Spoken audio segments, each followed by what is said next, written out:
Hello and welcome to the career सेपर। मैं हूं सुभाष पोद्दार। ये सेट प्राइमरी स्कूल टीचर का जो हेडमास्टर का एग्ज़ाम होने जा रहा है उसके लिए है, और सारे जो जीएस के कंस्टिट्यूएंट हैं जो पेपर वो सबसे मिला जुला के बनाया गया है, और काफ़ी इम्पोर्टेंट क्वेश्चन सब है। ज़रा देखें। क्वेश्चन नंबर 1 है, पर्वतों से आने वाले झरने और नदियाँ चट्टानों और गोलास्मों यानी बोल्डर्स की भारी सामग्री कहाँ निक्षेप करते हैं, यानी कहाँ डिपॉजिट करता है। जब पर्वत से झरना और नदियाँ निकलती है तो चट्टानों और गोलास्मों की भारी सामग्री कहाँ डिपॉजिट करती है ये सब। तो ऑप्शन देखें, खादर, बांगर, भाबर, तराई। तो इसका आंसर हो जाएगा भाबर में, सी नंबर आंसर होगा भाबर। 2 नंबर प्रश्न, हिम झंझावात कहाँ घटित होता है। ये 4 प्रदेश का नाम है, अरुणाचल, असम, त्रिपुरा, उड़ीसा।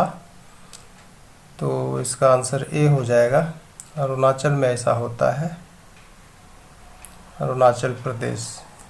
हिम झंझावात की घटना वहीं घटित होती है।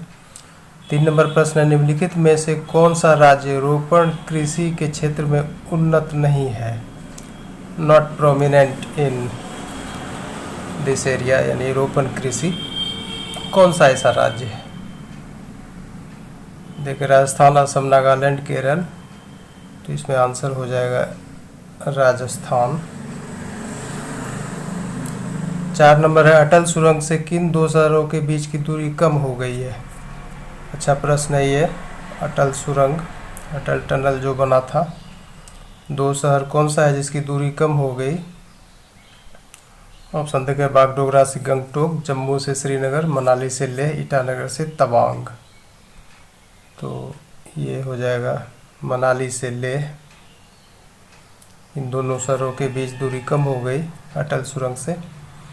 5 नंबर प्रश्न है, पंचमूली झील।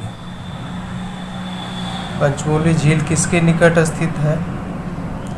तो ये देखें, जगह स्पॉट का नाम है समानता की प्रतिमा यानी स्टैच्यू ऑफ इक्वलिटी, तिरुवल्लुवर प्रतिमा, ध्यान बुद्ध प्रतिमा, एकता की प्रतिमा यानी स्टैच्यू ऑफ यूनिटी।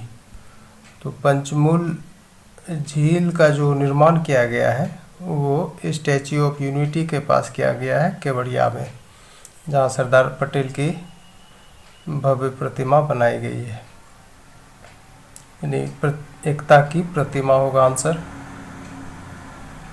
6 नंबर है, बगराम एयरबेस कहाँ स्थित है। बगराम एयरबेस, तो ये बहुत ही फेमस एयरबेस है, अफ़गानिस्तान में है। यहीं पर यूएस आर्मी अपना बेस बनाई थी, बगराम एयरबेस पर। 7 नंबर है, भारत द्वारा विकसित पिनाका क्या है। पिनाका के बारे में, ये जंगी टैंक है, ये नंबर। दूसरा है बहुनाल रॉकेट प्रक्षेपण यंत्र यानी मल्टी बैरल रॉकेट लॉन्चर। तीसरा में टैंक मार निर्देशित प्रक्षेपास्त्र एंटी टैंक गाइडेड मिसाइल। चौथा है कवचित उपयोगी गाड़ी यानी आर्मर्ड यूटिलिटी व्हीकल। तो इसका आंसर बी हो जाएगा। पिनाका जो है एक मल्टी बैरल रॉकेट लॉन्चर है, ये भारत द्वारा विकसित किया गया है, और ये जो इसका जो नाम पड़ा है पिनाका, इस रॉकेट लॉन्चर का नाम पिनाका कैसे पड़ा है, भगवान शिव के धनुष पिनाक के नाम पर रखा गया है। 8 नंबर क्वेश्चन है, अग्नि-P मिसाइल, अग्नि-P प्रक्षेपास्त्र की परास क्षमता क्या है, यानी रेंज क्या है, कितनी दूरी तक ये काम करता है अग्नि-P प्रक्षेपास्त्र।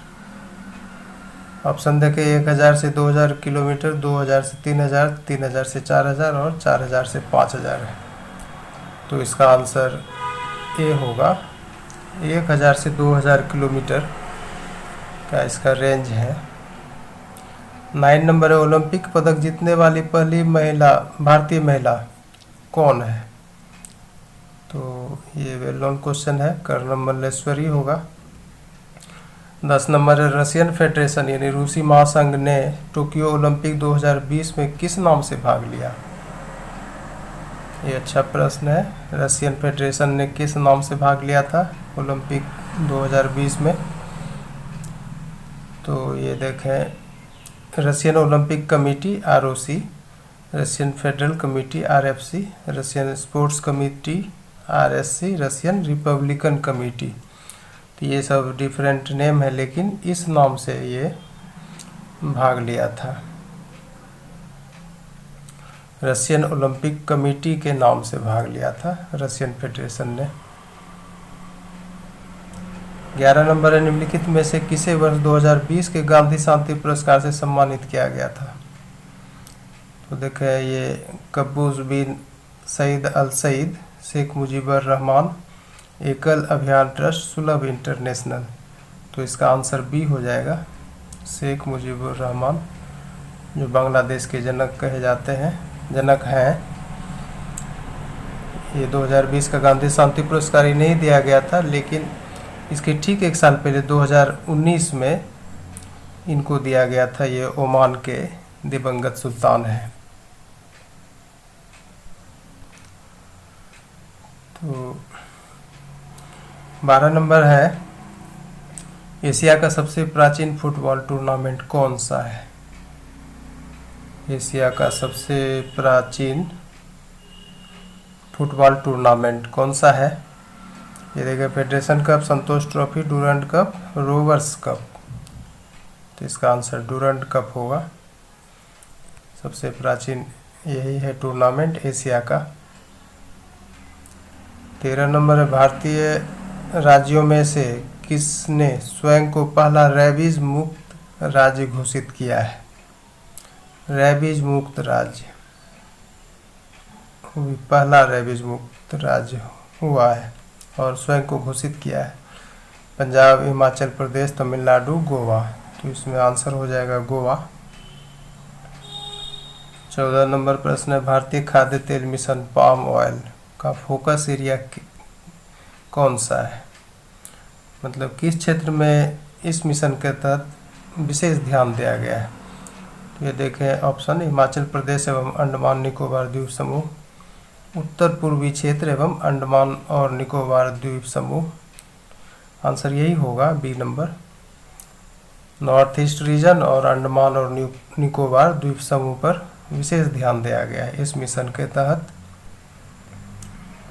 15 नंबर है, निम्नलिखित में से किस परिस्थिति में भारत के संविधान के अनुच्छेद 352 के अधीन भारत के राष्ट्रपति द्वारा आपात की उद्घोषणा नहीं की जाती है? तो जब ये आर्टिकल 352 पढ़ेंगे इमरजेंसी प्रोविज़न के अंतर्गत, तो उसमें ये कंडीशन है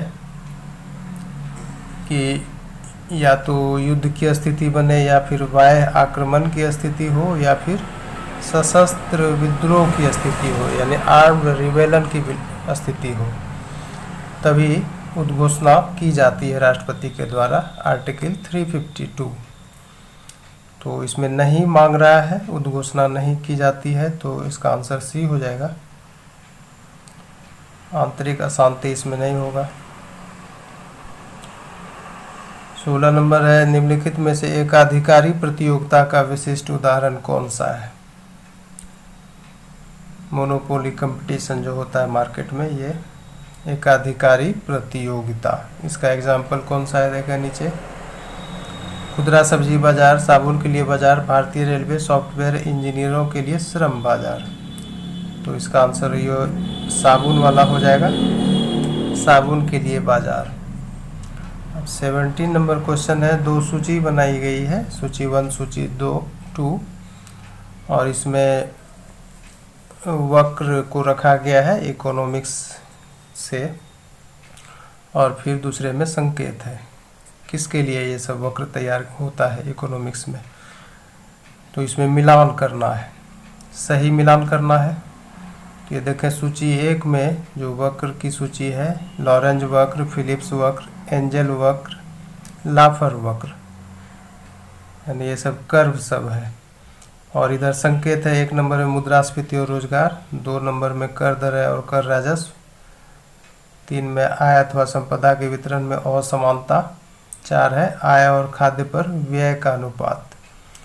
तो ये जो कूट दिया हुआ इसी में से आपको सही आंसर करना है। तो इसमें सही आंसर हो जाएगा 3142, यानी कि लॉरेंज वक्र आय अथवा संपदा के वितरण में असमानता से जुड़ा हुआ है, और फिलिप्स वक्र जो है वो मुद्रास्फीति और रोजगार के लिए है। एंजल वक्र है आय और खाद्य पर व्यय का अनुपात, और फिर लाफर वक्र है कर दर है और कर राजस्व। तो इस तरह से इसका आंसर कौन सा हो जाएगा?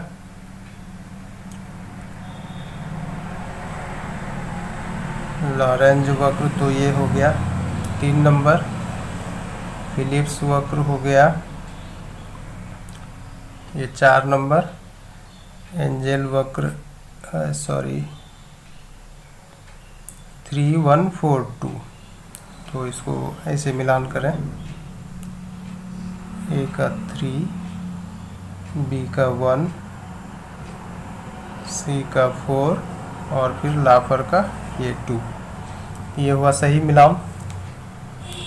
तो इस तरह से इसका आंसर है सी नंबर। ये हो जाएगा सही ऑप्शन, सही आंसर। 18 है, निम्नलिखित में से कौन सा एक महत्वपूर्ण पांड्य बंदरगाह था जिसकी प्रसिद्धि संगम काव्यों तथा यूनानी वृत्तांतों में मोतियों के लिए लिपिबद्ध है? ये पांड्य बंदरगाह और मोतियों के लिए जाना जाने वाला, ये याद रखिए। तो ये था कोरकाई। 19 नंबर है, प्राचीन तक्षशिला की अवस्थिति का निरूपण किसने किया? तक्षशिला जान रहे जो भी पाकिस्तान के क्षेत्र में है, ये अलेक्जेंडर कनिंघम थे, इन्होंने ही इनका निरूपण किया इस प्राचीन शहर का। 20 नंबर है, निम्नलिखित में से कौन जैन आचार्य नहीं है? भद्रबाहु, खेमा, हरिभद्र, सिद्धसेना, दिवाकर। तो इसमें खेमा नहीं है, जैन आचार्य ये नहीं है, बाकी तीनों हैं। तो इस तरह से मात्र 20 प्रश्न है और सारे क्वेश्चन अहम है, और ये सब क्वेश्चन अच्छे एग्जाम में पूछ चुके हैं। तो आप इसको देखें और एक बार अध्ययन कर लें, मेमोरी में रहेगा तो ठीक रहेगा। Okay, thank you very much.